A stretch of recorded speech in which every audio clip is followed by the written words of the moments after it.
जय गुरुजी। सावन सोमवार व्रत कथा। पुराने समय की बात है। एक नगर में एक बुढ़िया अपने परिवार सहित रहती थी। उसके 2 बड़े लड़के और छोटी लड़की थी। वह बहुत धार्मिक विचारों वाली थी। उसके घर के पास एक शिव मंदिर था जिसमें एक साधु रहता था। वह बहुत ही श्रद्धा के साथ भगवान की सेवा किया करता था। बुढ़िया भी नियम से मंदिर जाया करती थी। शिवरात्रि के दिन बुढ़िया अपने बच्चों सहित मंदिर गई। सब ने बड़ी श्रद्धा के साथ भगवान शिव की पूजा अर्चना की। घर वापस आते समय बुढ़िया ने साधु को बच्चों को आशीर्वाद देने के लिए कहा। साधु ने लड़कों को तो आशीर्वाद दे दिया परंतु लड़की को ना दिया। बुढ़िया ने साधु से इसका कारण पूछा। तब साधु ने कहा कि इस लड़की को मैं आशीर्वाद नहीं दे सकता क्योंकि इसके भाग्य में सुहाग का सुख नहीं है। सभी यह सुनकर हैरान परेशान हो गए। बुढ़िया ने साधु से प्रार्थना की कि कृपया कर इसका कोई उपाय बताएं जिससे मेरी बेटी को सुहाग की प्राप्ति हो। हम अपने प्राणों की आहुति देकर भी अपनी बेटी के कष्ट का निवारण करने को तैयार हैं। इस प्रकार की बातें सुनकर थोड़ी देर के लिए साधु मौन हो गया। फिर साधु ने कहा, एक बहुत कठिन उपाय है जिसमें प्राण जाने का भी भय है। सभी ने कहा कि आप उपाय बताएं, हम जरूर करेंगे। साधु ने कहा, यहाँ से 7 समुंदर पार एक रमणीक नगर में सोमपति नाम की एक स्त्री रहती है जिसके 100 बेटे हैं। यह वहाँ जाकर अपनी सेवा से उस स्त्री को प्रसन्न करे। अगर वह स्त्री प्रसन्न हो गई तो इसको अवश्य सुहाग सुख की प्राप्ति हो सकती है। आप लोग यहाँ से 6 समुंदर तो आसानी से पार कर सकते हो क्योंकि इनको पार करने के लिए आपको किश्ती मिल जाएगी, परंतु 7वें समुंदर को पार करने के लिए कुछ भी ना मिलेगा क्योंकि वहाँ पर मानव का जा पाना संभव नहीं है। अगर यह लड़की उस 7वें समुद्र को पार कर लेगी तो अवश्य ही इसको सौभाग्य की प्राप्ति होगी। साधु के कहे अनुसार वे सभी भगवान शिव के सहारे घर से निकल पड़े। 6 समुंदर तो उन्होंने भगवान की कृपा से आसानी से पार कर लिए। 7वें समुद्र के तट पर पहुंचकर वे उसे पार करने के लिए उपाय सोचने लगे तो भगवान शिव की आराधना करने लगे। भगवान शंकर की कृपा से उन्हें वहाँ एक पेड़ दिखाई दिया। पेड़ के ऊपर एक हंस बैठा हुआ था। हंस ने उनसे कहा कि मैं इस पेड़ के पत्तों से आप लोगों को एक बेड़ी बना कर दे सकता हूँ। सभी ने सोचा अगर भगवान की कृपा होगी तो यह बेड़ी हमें हमारी मंजिल तक पहुँचा देगी। उन्होंने हंस से बेड़ी बनाकर देने की प्रार्थना की। हंस ने कुछ ही समय में उनको बेड़ी बनाकर दे दी। सभी ने हंस का धन्यवाद किया और भगवान शिव के नाम का सहारा लेकर बेड़ी में सवार हो गए। ओम नमो शिवाय का जाप करते करते वे लोग 7वां समुंदर भी पार कर गए। थोड़ी दूर चलने पर वे रमणीक नगर में पहुँचे। वहाँ पर उन्होंने सोमपति को देखा और उसके 100 पुत्रों व बहुओं को देखा। उसके बहू बेटे सभी अलग अलग रहते थे। वे सभी सोमपति के घर के पास छुपकर रहने लगे। सोमपति रोज सुबह स्नान करने के लिए नदी पर जाया करती थी। जैसे ही सोमपति स्नान के लिए घर से निकलती थी तो वह लड़की हर रोज चुपचाप उसके पीछे से घर में आती, घर का झाड़ू, चौका, बर्तन आदि साफ करके उसके घर आने से पहले वापस अपने परिवार में पहुंच जाती थी।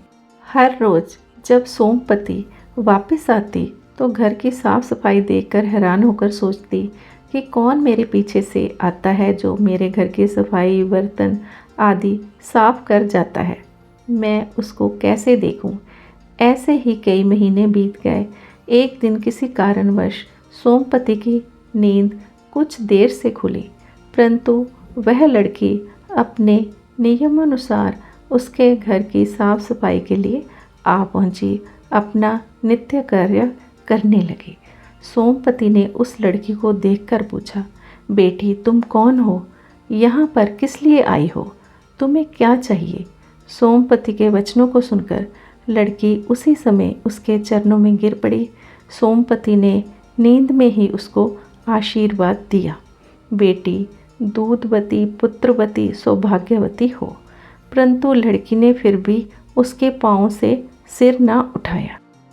3 बार वही आशीर्वाद देने के पश्चात उठकर जब उस लड़की के सिर को उठाया तो देखा कि इसके भाग्य में तो सुहाग सुख नहीं है, परंतु मैंने इसे पुत्रवती होने का आशीर्वाद दे दिया है, यह कैसे होगा? सोमपति अभी सोच ही रही थी कि लड़की की माँ व भाई सभी वहाँ पर आ गए। सभी सोमपति से प्रार्थना करने लगे कि हे माँ, अब आप ही इसकी माँ हैं और आप ही इसको इसकी खुशियाँ दे सकती हैं। सोमपति ने कहा, ठीक है, अब यह लड़की सावन मास में आने वाले सभी सोमवार का व्रत करे। यह व्रत मनवांछित फल देने वाला है। माता पार्वती व भगवान शिव के आशीर्वाद से इसको भी मनवांछित फल की प्राप्ति होगी। आप लोग भी इसके लिए सावन के प्रथम सोमवार को लड़का ढूंढना, दूसरे सोमवार को सगाई करना, तीसरे सोमवार को साहे चिट्ठी भेजना तथा चौथे सोमवार को बारात मंगवाना। जैसे ही लड़का लगन मंडप में बैठेगा उसी समय ही वह समा जाएगा। सभी रिश्तेदार भाई बंधु विलाप करेंगे, दुनिया तरह तरह की बातें करेंगी, मगर आप मत रोना, सभी को चुप करवाना और मुझे याद करना, सब ठीक हो जाएगा। उन्होंने कहा, ठीक है माँ, हम ऐसा ही करेंगे। सभी सोमपति माँ से आशीर्वाद लेकर अपने घर को चल पड़े। घर वापस आकर सभी बड़ी श्रद्धा से भगवान की पूजा करते हुए समय व्यतीत करने लगे। लड़की पूरी श्रद्धा भक्ति भाव से सोमवार का व्रत करने लगी। सावन के पहले सोमवार को उसकी माँ व भाइयों ने सोमपति के कथनानुसार लड़का देखा। लड़का बहुत सुंदर व गुणवान था। दूसरे सोमवार को उन्होंने बड़ी धूमधाम से सगाई की, रस्में पूरी की। तीसरे सोमवार को साहे चिट्ठी भेजी तथा सावन के चौथे सोमवार को बारात लाने को कहा। उन्होंने शादी के दिन घर को खूब अच्छी तरह से सजाया।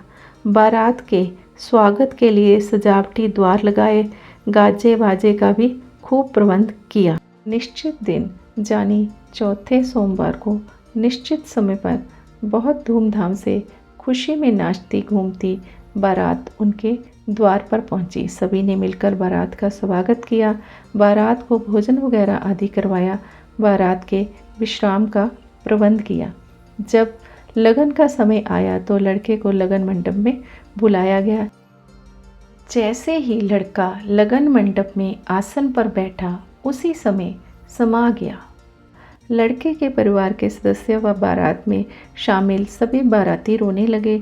लोग तरह तरह की बातें बनाने लगे। कोई कहता ये डायन पहले ही दिन पति को खा गई, कोई कहता लड़की उल्टा है, कोई कहता कुलच्छनी है। जितने मुंह उतनी बातें। लड़की मन ही मन में भगवान शंकर व पार्वती को याद करने लगी।